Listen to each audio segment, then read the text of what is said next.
యెషయా గ్రంథం 58:3. మేము ఉపవాసముండగా ఏమంటున్నాడు? మేము ఉపవాసముండగా నీవెందుకు చూడవు? మేము మా ప్రాణములను ఆయాసపరుచుకొనగా నీవెందుకు లక్ష్య పెట్టవు అని అందురు. మీ ఉపవాస దినమున మీరు ఏమన్నాడు దేవుడు? మీ ఉపవాస దినమున మీరు వ్యాపారము చేయుదురు, మీ పనివారి చేత కఠినమైనవి చేయించుదురు, మీరు కలహపడుచు వివాదము చేయొచ్చు అన్యాయముగా గుద్దులాడుచు ఉపవాసముందురు. ఏమంటున్నాడు దేవుడు? ఏమంటున్నాడు చూడండి.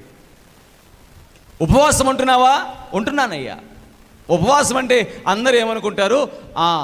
ఆహారం మానేసేయాలి, నీళ్లు తాగాలి, లేకపోతే ద్రావాలు అంటే ఏదో టీయో లేకపోతే ఏదో మజ్జిగో తాగాలి. ఇలా నువ్వు పెట్టుకున్నావు, కరెక్టే, ఓకే. ఎందుకు పెట్టుకున్నావు అలా? శరీరము ఆత్మకు విరోధముగా పోరాడుతుంది. శరీరము దేనికి విరోధంగా?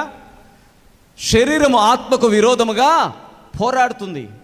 దేవుని వాక్యం స్పష్టంగా చెప్పింది, నీ శరీరము నీ ఆత్మకు విరోధంగా పోరాడుతుంది. కావాలంటే మీరు ప్రార్థన చేసేటప్పుడు శరీరం అంటది, ఇప్పుడు వద్దులే అంటది. శరీరం ఎప్పుడు కూడా ఏం చేస్తుందంటే ఆత్మ సంబంధమైన విషయాలను చెయ్యనివ్వదు. నువ్వు చికెన్ కొనుక్కోవడానికి 1000 రూపాయలు కాదు, లేకపోతే ఇంట్లో ఎవరైనా బంధువులు ఇస్తే వాళ్ళని సంతోషపెట్టడానికి 10,000 కాదు, 5,000 కాదు, లేదా నీ కొడుకు పుట్టినరోజు అయితే దాన్ని ఘనంగా చేయడానికి 20,000 కాదు, 50,000 కాదు, 1,00,000 అయినా కూడా ఖర్చు పెడతావు. ఎందుకు ఖర్చు పెడతావు? ఆహారం పెట్టి, లైట్లు, ఇవన్నీ కూడా శరీర సంబంధమైన తలుకులు వెలుకులు, వీటన్నిటి కూడా ఏం చేస్తావు? అంత ఖర్చు పెడతావు. దేనికోసం? అవి శరీర సంబంధమైనవి. ఆత్మ సంబంధమైన దానికి ఏదైనా ఖర్చు పెడతావా అంటే చాలా కొద్ది మందే ఆ త్యాగపూరితమైన వాళ్ళు ఉంటారు. దాదాపుగా ఆత్మ సంబంధమైన దాన్ని గురించి పిసినారితనముగా అస్సలు అవసరం లేదన్నట్టుగా జీవించే వాళ్ళు ఉన్నారు. ఎందుకని ఈ మాట చెప్తున్నా అంటే నీ శరీరము నీ ఆత్మకు విరోధముగా పోరాడుతుంది. నీకు తెలియని విషయం ఏంటో తెలుసా? ఈ శరీరాన్ని ఒక రోజు నువ్వు ఈ భూమి మీద విడిచిపెట్టేస్తావు. మరి నువ్వు ఎవరివి అంటే నువ్వు శరీరానివి కాదు, నువ్వు ఆత్మవి. గట్టిగా చప్పట్లు కొట్టాలి, గట్టిగా కొట్టాలి. హల్లెలూయా. దేవుని వాక్యం స్పష్టంగా తెలియజేస్తుంది, దేవుణ్ణి ఆరాధించువారు, దేవుడు ఆత్మ గనుక దేవుణ్ణి ఆరాధించువారు ఆత్మతో సత్యముతో ఆరాధించాలి. హల్లెలూయా. ఆత్మతో సత్యముతో. ఈ శరీరం ఏం చేస్తుందంటే ఆత్మకు విరోధంగా పోరాడుతుంది. ఏమని అంటదంటే ఆత్మ అంటది దేవుడి దగ్గర గడుపు, ప్రార్థన చెయ్యి, దేవుని యొక్క వాక్యము చదువు అంటే శరీరం అంటది ఏమొస్తుంది దానివల్ల? ప్రార్థన అంటావు. నేను వెళ్ళి వ్యాపారం చేసుకుంటే, నేను ఉద్యోగం చేసుకుంటే, నేను వెళ్ళి ఎక్కడైనా పని చేసుకుంటే 4 రూపాయలు వస్తాయి. 4 రూపాయలు వస్తాయి, ఇంటికి బియ్యం వస్తాయి, ఇంటికి కందిపప్పు వస్తాయి, కడుపు నిండి తింటాం అంటే ఏం చెప్తుంది శరీరం? శరీర సంబంధమైన వాటి గురించి చెప్పింది. కానీ ఒక్క దేవుని వాక్యం, ఒక్క బైబిల్ మాత్రమే ఆత్మ సంబంధమైనటువంటి సంతోషము గురించి, ఆత్మ సంబంధమైన సమృద్ధి గురించి, ఆత్మ సంబంధమైన ఫలముల గురించి ఒక్క దేవుని వాక్యము తప్ప ఈ భూమి మీద నీకెక్కడా దొరకదు. గట్టిగా చప్పట్లు కొట్టండి, గట్టిగా దేవునికి స్తోత్రం. ఆత్మ సంబంధంగా అంటే నీ గురించి, నిజముగా నీ గురించి చెప్పేది ఒక్క వాక్యం మాత్రమే. హల్లెలూయా. ప్రపంచంలో ఏదైనా ఎతకండి, మీరు ఎన్ని మతాలను చూసుకోండి, ఆ మతాల్లో ఏం చెప్తారంటే నువ్వు నోట్లోకి మింగకుండా ఉండాలి సాయంత్రం దాకా, సాయంత్రం అయిన తర్వాత నీకేం లేదు, అన్ని రకాలైనటువంటి ఆహార పదార్థాలు తినేయచ్చు అంటారు. కానీ పగలంతా ఏం చేయొచ్చు అంటారు? నోట్లో ఉమ్మి మింగకూడదు అని అంటారు. నిజంగా కఠినమైనదా అంటే కఠినమైందే, కానీ దానివల్ల ఉపయోగం ఉందా? లేదు. ఎందుకు లేదు? వారు అలా ఉంటూ కూడా వ్యాపారాలు, అలా ఉంటూ కూడా గుద్దులాటలు, అలా ఉంటూ కూడా అన్యాయాలు, అలా ఉంటూ అంటే వ్రక్కపొద్దులో లేకపోతే ఉపవాసాలు, ఇవన్నీ కూడా నీ జీవితాన్ని మార్చకపోతే ఆ ఉపవాసానికి దేవుడు స్పందించడు. గట్టిగా చప్పట్లు కొట్టండి, గట్టిగా దేవునికి స్తోత్రం. He will not at all respond to our fasting if you are not at all linked with God. దేవుడితో సంబంధం లేకుండా నేను కడుపు కాల్చుకున్నానంటే నీ ప్రార్థనకు జవాబు రాదు, నీ ఉపవాసానికి జవాబు రానే రాదు. కానీ దేవుడు ఎందుకు స్పందించట్లేదంటే ప్రజల యొక్క హృదయాలు మారట్లా. ప్రజల హృదయాలు శరీర సంబంధంగానే ఉన్నాయి, ప్రజల హృదయాలు వ్యాపారాత్మకంగానే ఉన్నాయి, ప్రజల హృదయాలు నాకేంటి లాభం అంటున్నాయి. ఏంటి చెప్పండి, నాకేంటి లాభం? ప్రజల హృదయాల్లో నిజమైన ప్రేమ రావట్లా, అందుకని దేవుడు ఇవ్వట్లా. ఇశ్రాయేలు ప్రజలు ఉపవాసం లేరా? ఉపవాసం ఉన్నారు. ప్రపంచంలోకెల్లా ఇశ్రాయేలు ప్రజలు, యూదులంటే, యోధా మతం అంటే ప్రపంచంలో అన్ని మతాల కన్నా యోధా మతం చాలా గొప్పది. యూదులకున్నంత స్ట్రాంగ్ శక్తి ఆ మతస్థులకున్న శక్తి ఇంకెవరికి లేదు. కానీ ఆ మతములో ఉన్నటువంటి వారిని కూడా దేవుడు అంటున్నాడు, నేను వారి ఉపవాసములకు లక్ష్య పెట్టను. హల్లెలూయా. ఎందుకు లక్ష్య పెట్టడు అంటే వారి పై రూపం వరకే ఉపవాసం అంటున్నారు, వారి పై రూపం వరకే వారి భక్తిని కనబరుస్తున్నారు, వారి పై రూపం వరకే మనుషులు చూడాలని ఉపవాసం అంటున్నారు. అందుకని యోవేలు గ్రంథములో యోవేలు ప్రవక్త అంటున్నాడు, 2వ అధ్యాయం 13వ వచనం చదవండి. యోవేలు గ్రంథము 2వ అధ్యాయం 13వ వచనంలో, నీ దేవుడైన యెహోవా కరుణావాత్సల్యము గలవాడును శాంతమూర్తియు అత్యంత కృపగలవాడునై ఉండి ఉద్దేశించుచున్న కీడును చేయక పశ్చాత్తాపపడును కనుక మీ వస్త్రములు కాక మీ హృదయములను చింపుకొనుడి, మీ హృదయములు చింపుకొని ఆయన తట్టు తిరగండి. గట్టిగా చప్పటి కొడి, గట్టిగా దేవుని మహింపడదు. ఆయన తట్టు తిరగండి. నా మాట, నా పలుకు, నా ప్రార్థన దేవుడు వింటున్నాడు. దేవుడికి తెలియదా? తెలుసు. అందుకనే నువ్వు ఇంట్లో కూర్చొని ఉపవాసం చేస్తే నీకు కష్టం. భర్త అంటాడు, ఏది నువ్వు అటుంటే కుదురుద్దా లే అంటే నీకు కూడా కోపం వచ్చేసింది. నువ్వు కూడా ఏమంటావు? ఉపవాసం ఉండకూడదా? ఉపవాసం కోసం కొట్లాడుకుంటారు. దేవునికి స్తోత్రం, హల్లెలూయా. ఉపవాసం కోసం భార్య భర్తలు ఏం చేస్తారు? పొట్టు కొట్టుకుంటారు. మామూలు కొట్టుకోరు. ఇక ఏందయ్యా నాయన, ఏమైందిరా బాబు అంటే, ఉపవాసం అని చెప్పి అన్నం వండకుండా కూర్చుందండి, ఉపవాసం అని చెప్పి నాకు క్యారేజ్ పెట్టకుండా కూర్చుందండి. ఆయన అంటాడు, నిజమేగా, ఉపవాసం అని చెప్పి నువ్వు ఇంట్లో ఏం వండకుండా కూర్చుంటే మరి ఆయన వెళ్ళాలిగా డ్యూటీకి. దేవునికి స్తోత్రం చెప్పండి, హల్లెలూయా. అది నిజమే. అందుకని జ్ఞానము కలిగి కాపురం చేసుకోవాలి. ఏం కలిగి? జ్ఞానం. కొంతమంది అంటారు, నేను 40 రోజులు ఉపవాసం, నన్ను అసలు ముట్టుకోవడానికి కూడా లేదు, నా పళ్ళెం వేరు సపరేటు, నా పళ్ళెం పక్కగా, నా పళ్ళెం సపరేటు, నా అంత సపరేటు, నేను కిచెన్లో కూడా రాను, నేను 40 రోజులు ఉపవాసం అంటారు. ఇక వాళ్ళు అక్కడ కూర్చొని ఇక వాళ్ళు ఆ చేసేటువంటి దాన్ని బట్టి ఆ ఇల్లంతా కూడా ఎట్లుంటుందంటే కఠినమైపోయి ఉంటుంది. ఆ భర్తకి ఉక్రుడైపోతాడు, దేవుణ్ణి తిడుతుంటాడు. ఈమె వల్ల. ఎవరి వల్ల? నువ్వు ఉపవాసం చేసేది దేనికి? నీ కుటుంబాన్ని రక్షించుకోవడానికి, నీ కుటుంబాన్ని బాగు చేసుకోవడానికి, నీ కుటుంబం మీదకి కీడు రాకుండా నీ కుటుంబం మీదకి ఆశీర్వాదం రావడానికి. అలాంటప్పుడు నువ్వేం చేయాలి? నీ హృదయాన్ని చింపుకొని దేవుడి వైపు తిరగడానికి ఒక సమయాన్ని పెట్టుకో. ఆ సమయం అనేది నీ ఇంటి వారిని డిస్టర్బ్ చేయకూడదు. హల్లెలూయా. నీవు డిస్టర్బ్ అయిపోకూడదు. హల్లెలూయా. ఆ సమయం డిస్టర్బ్ అయిందా, ఉపవాసం బ్రేక్ అయిపోయింది అంతే. పక్కకు లేచి నీ పని నువ్వు చేసుకో. దేవునికి స్తోత్రం చెప్పండి, హల్లెలూయా. అలా ఉపవాసం చేస్తే దేవుడు అంటాడు, ఆ ఉపవాసం వలన నీ శరీరములో ఉన్నటువంటి ఆ యొక్క ప్రతి బలాన్ని, శరీర బలాన్నంతటిని నువ్వేం చేస్తున్నావు? డిజాల్వ్ చేసి ఆత్మలో శక్తిని పొందుకుంటున్నావు, ఆత్మలో బలం పొందుకుంటున్నావు. అందుకని యేసయ్య ఉపవాసం చేయడానికి ఎక్కడికి వెళ్ళాడంట? అరణ్యంలోకి వెళ్ళాడు. హల్లెలూయా. ఎక్కడికండి? ఎందుకు వెళ్ళాడు అరణ్యంలోకి? డిస్టర్బెన్స్ ఉండకూడదు, నిన్ను మళ్ళీ పలకరించే వాళ్ళు ఉండకూడదు, నిన్ను మళ్ళీ మళ్ళీ లోక సంబంధమైన మాటలు చెప్పేవాళ్ళు ఉండకూడదు. నిన్ను మళ్ళీ అదేం చేసావు, ఇదేం చేసావు, ఆ బీరువా ఏంది అని అనకూడదు. దేవునికి స్తోత్రం చెప్పండి. హల్లెలూయా. నీవు ప్రత్యేకపరుచుకోవాలి ఆ సమయాన్ని. అందుకని అంటాను, 40 రోజులు ఉపవాసం చేసిన నా యేసయ్య కంటే గొప్పవాడు ఈ భూమి మీద ఆయన తదనంతరం ఎవరు లేరు. గట్టిగా చప్పట కొడి గట్టిగా దేవుని మహిమపడదాం. హల్లెలూయా, హల్లెలూయా.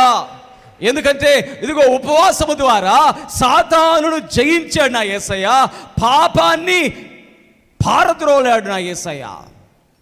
ఈరోజు నీ ఉపవాసం ద్వారా ఏంటయ్యా అంటే, ఉపవాసం ద్వారా ఏంటి? నీవు ఉపవాసం ద్వారా వాక్యాన్ని నువ్వు నెరవేర్చడం ప్రారంభిస్తావు. హల్లెలూయా. ఉపవాసము ద్వారా పాపాన్ని అసహించుకోవడం ప్రారంభిస్తావు. ఉపవాసము ద్వారా నీలో తెలియకుండానే నీ పాత్ర కడగబడడం ప్రారంభిస్తుంది. కడగబడుతుంటుంది పాత్ర. నీ అంతరంగం నీ ఘటము కడగబడుతుంటుంది. ఒక స్త్రీని చూసినప్పుడు అమ్మా అంటావు, ఒక పురుషుని చూసినప్పుడు స్త్రీ అయితే అయ్యా అంటావు, లేకపోతే అన్నా అంటావు, లేకపోతే అక్క అంటావు. ఎందుకంటే నీ ఘట్టము కడగబడితే అలా అంటావు. దేవునికి స్తోత్రం. హల్లెలూయా. లేకపోతే వయ్యారాలు పోతుంటారు చూడండి కొంతమంది. లేకపోతే ఏం చేస్తుంటారు?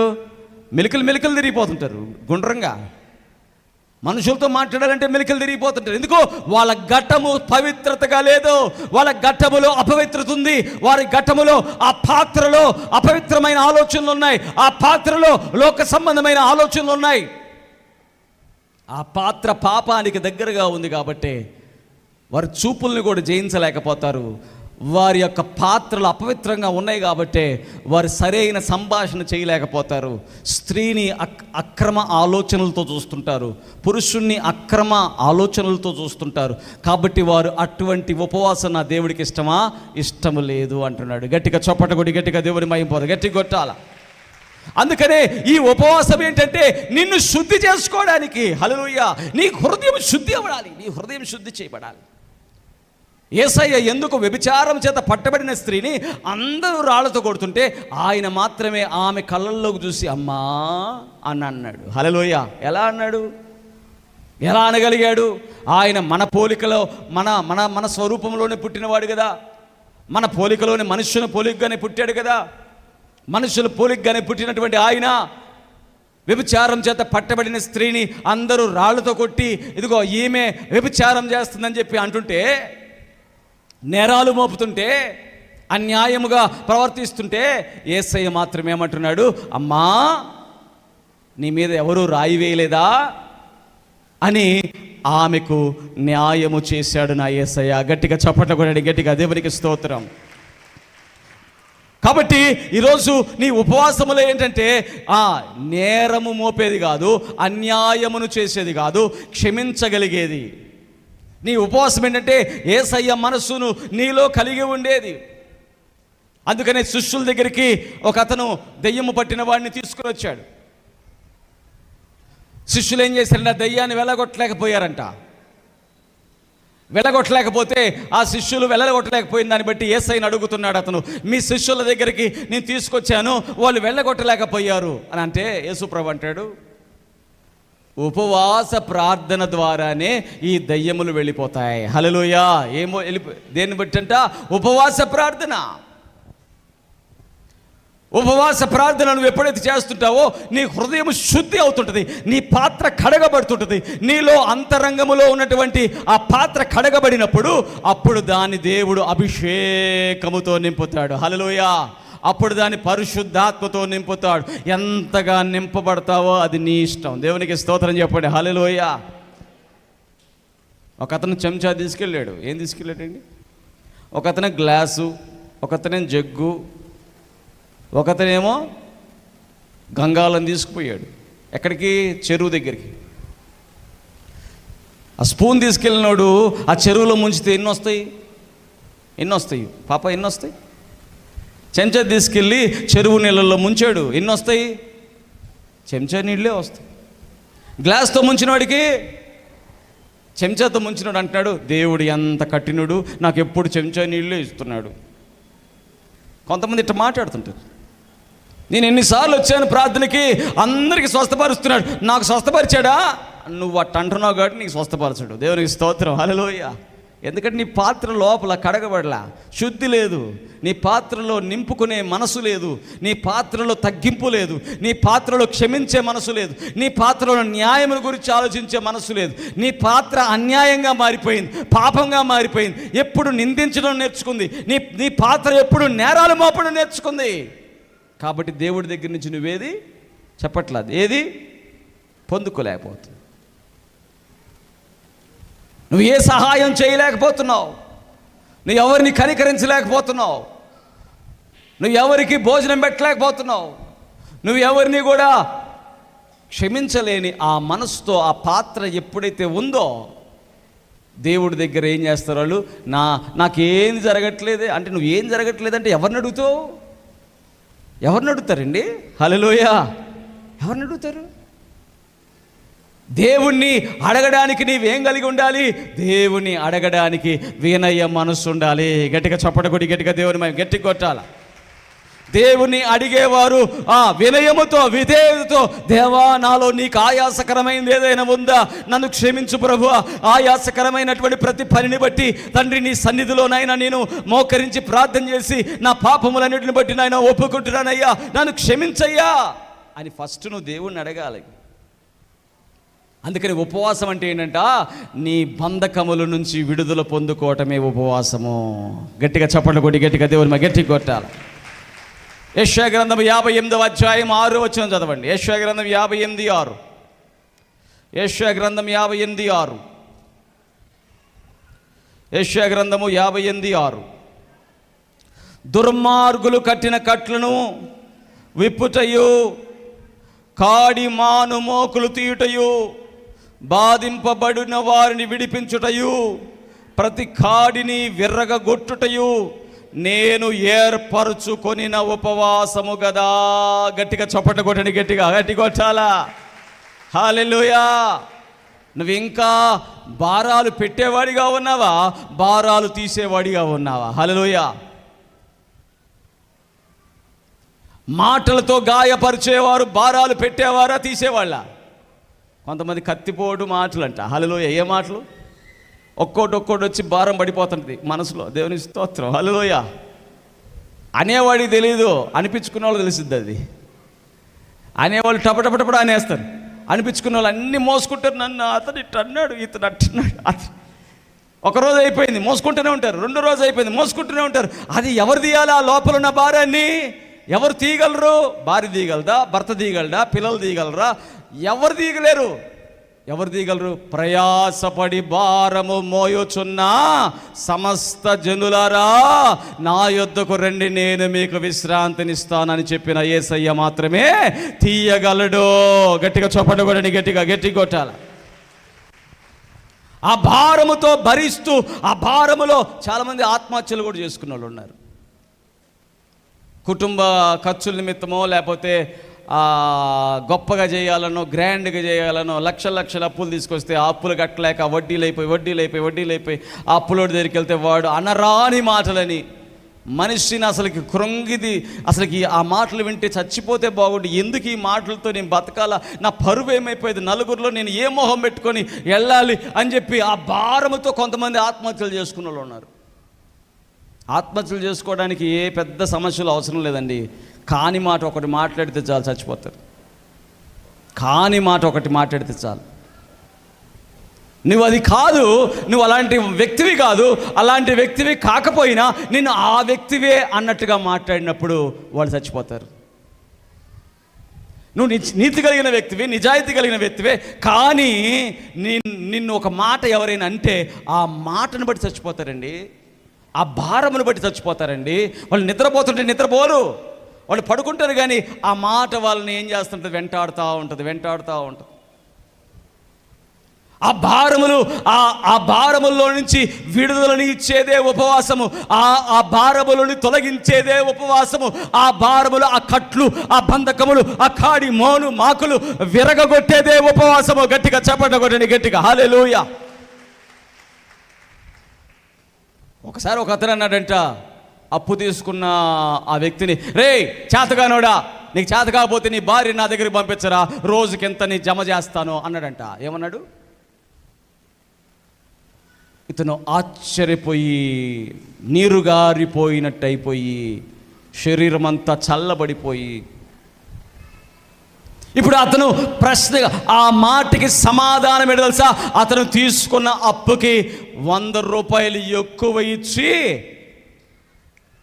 ఛాలెంజ్గా తిరిగిచ్చి, నేను చేతగాని వాడిని కాదురా, నా యేసయ్య నన్ను సమర్థుడుగా నిలబెడతాడు అని చెప్పేదే ఉపవాసము. గట్టిగా చప్పట కొట్టండి, గట్టిగా గట్టి కొట్టాలా, హల్లెలూయా. అలా కాకుండా నీలోనే చూసి ఎలా కట్టగలుగుతుంది, నేనేమైపోతాను, ఎట్లా. అందుకని ఆ పాట,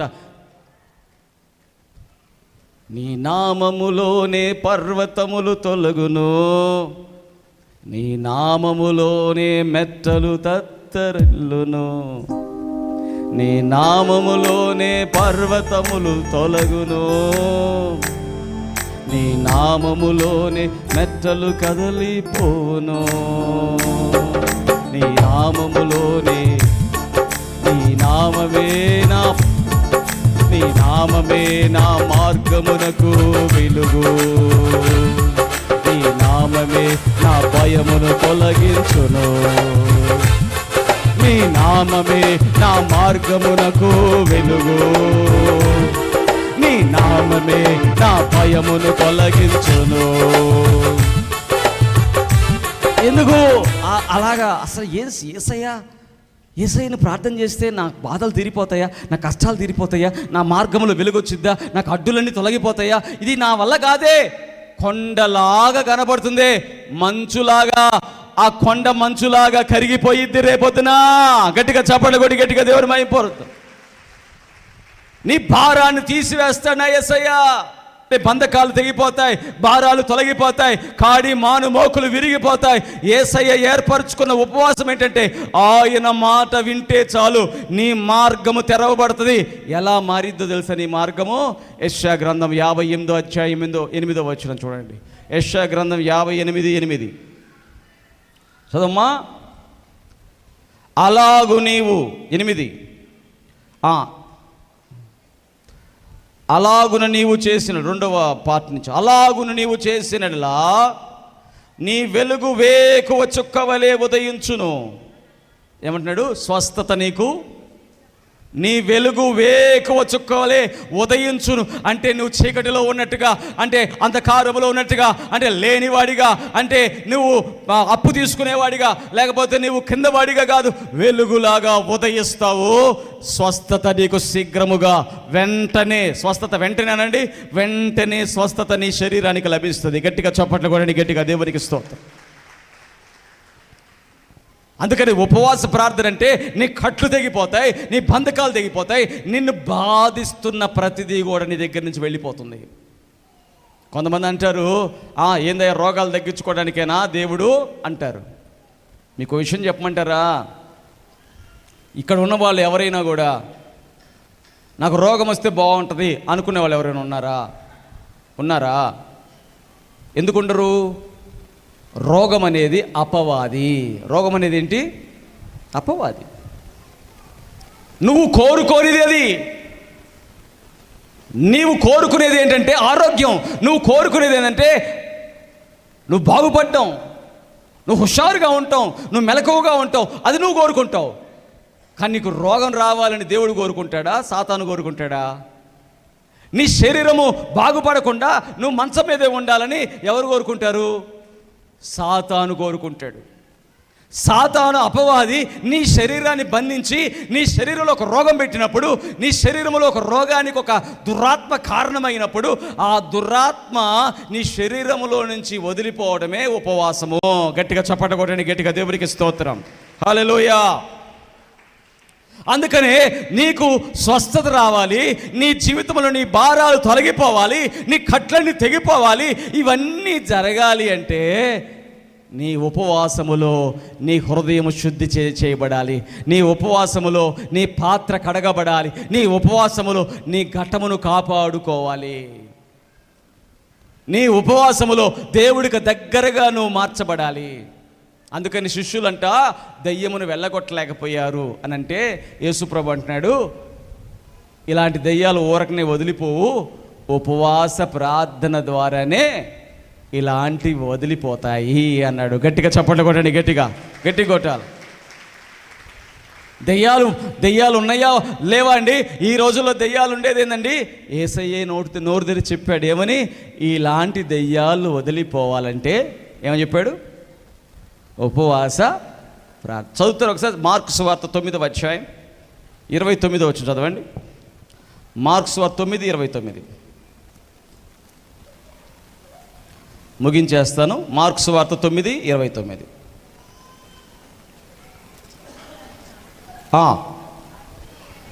అందుకు ఆయన ప్రార్థన వలననే కానీ మరి దేని వలనైనను ఈ విధమైనది వదిలిపోవుట అసాధ్యమని వారితో చెప్పిన. ప్రార్థన వలననే అన్న దగ్గర 2 అని ఉంది, ఉందా? ఆ కింద చదవండి. 2 అన్న దగ్గర అనేక ఉపవాసము వలననే అని కూర్చబడి ఉన్నది. ప్రార్థన అంటే ఏమని? ఉపవాసము వలన ఈ దయ్యములు వదిలిపోతాయని ఎవరు చెప్పారు? యేసయ్య చెప్పాడు. గట్టిగా చప్పట్లు కొట్టండి, గట్టిగా దేవునికి స్తోత్రం. అంటే దయ్యములు పట్టిన వారు విడుదల పొందాలి, ఆ దయ్యములు వారిని వదిలిపోవాలి అంటే సేవకుడు ఎలా ఉండాలి? ఉపవాసములతో హృదయమును శుద్ధి చేసుకొని పరిశుద్ధ ఆత్మతో నింపబడి సిద్ధ మనసుతో ఉండాలి. దేవునికి స్తోత్రం కలుగునుగాక. హల్లెలూయా చెప్పండి, హల్లెలూయా. అప్పుడు అవి మనం నిలబడితేనే అవి ఆ వ్యక్తులను వదిలివేసి వెళ్ళిపోతాయి. అది వదిలివేసి వెళ్ళిపోయేటప్పుడు ఆ వ్యక్తి కింద పడిపోతాడు. అవి వదిలేసి వెళ్ళేటప్పుడు ఏం చేస్తాడు? చెప్పట్లే. దయ్యము వదిలి వెళ్ళేటప్పుడు ఆ మనిషి ఏమవుతాడు? చెప్పండి అమ్మా, నేను చెప్తున్నా అర్థమైందా? దయ్యము వదిలి వెళ్ళేటప్పుడు ఆ మనిషి ఏమవుతాడు? లూకాసు వార్త చదవండి. లూకాసు వార్త మీరు చదివిన తర్వాత మీరు నేర్చుకోవాలి. నేర్చుకొని తెలియని వారికి చెప్పండి. 4వ అధ్యాయం 34వ వచనం. 4:34. వాడు, నజరేయుడవైన యేసు, మాతో నీకేమి? మమ్ము నశింపజేయవచ్చితివా? నీవెవడవో నేను ఎరుగుదును, నీవు దేవుని పరిశుద్ధుడవని బిగ్గరగా కేకలు వేసెను. అందుకు యేసు, ఊరకుండుము, ఇతన్ని వదిలిపోమ్మని దాన్ని గద్దింపగా దయ్యము వానిని వారి మధ్యను పడద్రోసి వానికి ఏ హానియూ చేయక అది వదిలిపోయేటప్పుడు ఏం చేసింది? దయ్యము వానిని వారి మధ్యలో పడద్రోసి. ఇప్పుడు సేవకుడు పడదోశాడు. ఇప్పుడు యేసుప్రభు పడదోశాడా? దయ్యం పడదోసిందా?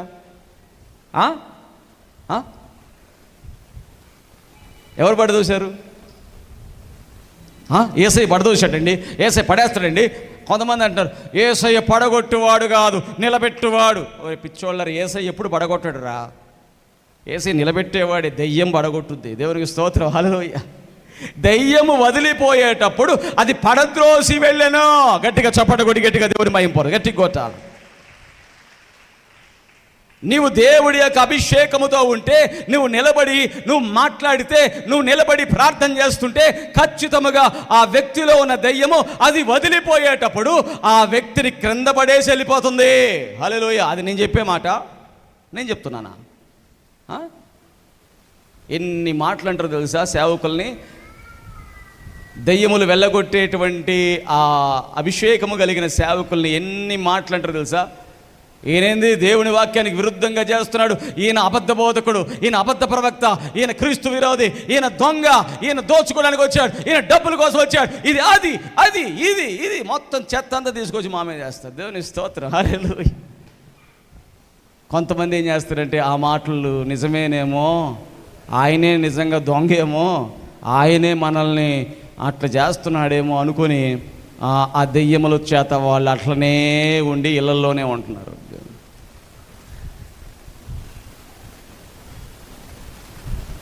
ఇక్కడ యేసు ప్రభువు ఆ దెయ్యమును గద్దించి ఏమన్నాడు? వదిలిపో అనగానే అది వదిలిపోతూ ఏం చేసింది? అక్కడ అతన్ని పడేసి వెళ్ళిపోయింది. ఎందుకు వచ్చింది ఈ శక్తి ఆయనకి? ఆయన 40 రోజులు ఉపవాసం ఉన్నాడు. గట్టిగా చప్పట కొట్టండి, గట్టిగా. ఎన్ని రోజులు? ఇది ఏ అధ్యాయం తెలుసా? 4వ అధ్యాయం. ఏ అధ్యాయం అండి? మీకు తెలుసా 4వ అధ్యాయం అంటే ఏందో? లోకాసు వార్తలో 1వ వచనంలో ఆయన అరణ్యంలోకి వెళ్తాడు. హల్లెలూయా. 1వ వచనంలో ఎక్కడికి వెళ్తాడు? అరణ్యంలోకి వెళ్తాడు, ఉపవాసానికి వెళ్తాడు. అదే 4వ అధ్యాయంలో 36వ వచనం దగ్గరికి వచ్చేసరికి, 35వ వచనం దగ్గరికి వచ్చేసరికి ఈ పరిచర్య జరుగుతూ ఉంది. దేవునికి స్తోత్రం, హల్లెలూయా. ఈరోజు యేసునందు విశ్వాసం వచ్చిన మన జీవితాలు, హృదయాన్ని శుద్ధీకరించబడితే మీ భారం అనే కట్లు తెగిపోబోతున్నాయి. గట్టిగా చప్పట్లు కొట్టండి, గట్టిగా హల్లెలూయా. కొంతమందికి ఇలాంటి భారాలు ఉంటాయంటే, పెళ్లి చేసామయ్యా, మా అమ్మాయిని కట్నం ఇచ్చాము, బంగారం ఇచ్చాము, అల్లుడు అడిగాడని బండి కొనిచ్చాము, అయ్యా కూతుర్ని అల్లాడిస్తున్నాడయ్యా, బాధలు పెడుతున్నాడయ్యా, కొడుతున్నాడయ్యా, తాగుతున్నాడయ్యా. ఏందమ్మా, నీకు ఇంట్లో అన్నం ఉందా? ఉంది. నీకు ఇంట్లో మంచం ఉందా? ఉంది. కంచం ఉందా? ఉంది. ఇల్లు కట్టుకున్నా? ఉన్నావు. కానీ నీకేముంది? భారము. ఏంటి భారము? నా కూతురు అక్కడ. ఆ భారం పోవాలంటే యేసయ్య దగ్గర ఉపవాసము చెప్పండి అమ్మా చేస్తూ ఉండు. ఆ నీ అల్లుల్లో ఉన్నటువంటి ఆ దయ్యాలు పారిపోవునుగాక. గట్టిగా చప్పట్లు కొట్టి ఆమేన్. నీవు ఏ భారముతో ఉన్నావో నాకు తెలియదు, అది ఏ భారమో నాకు తెలియదు, కానీ ఆ భారముతో నీవు ఉంటావు, అది దేవుడు చూస్తున్నాడు. హల్లెలూయా. ఈరోజు చెప్పినటువంటి వాక్యం ఏంటి తెలుసా? నా యేసయ్య నీవు చేసే ఉపవాసాన్ని, ఏ ఉపవాసం అంట? కాడి మోకులు విరిగిపోయే ఉపవాసము, బంధకముల నుంచి విడుదల పొందే ఉపవాసము, స్వస్థతను కలిగించే ఉపవాసము నీ దగ్గర నుంచి కోరుతున్నాడు. గట్టిగా చప్పటి కొడి, గట్టిగా దేవుని మహిమ పరుద్దాం. హల్లెలూయా. అట్టి ఉపవాసములోకి మనము కొనసాగుదుముగాక. ఆమేన్. ఈ మొదటి మంగళవారం వచ్చిన మీ అందరిని బట్టి దేవునికి స్తోత్రములు. అలాగే ప్రతి వారము మనము దేవుడి మందిరములో ఉపవాసముతో గడుపుదుముగాక.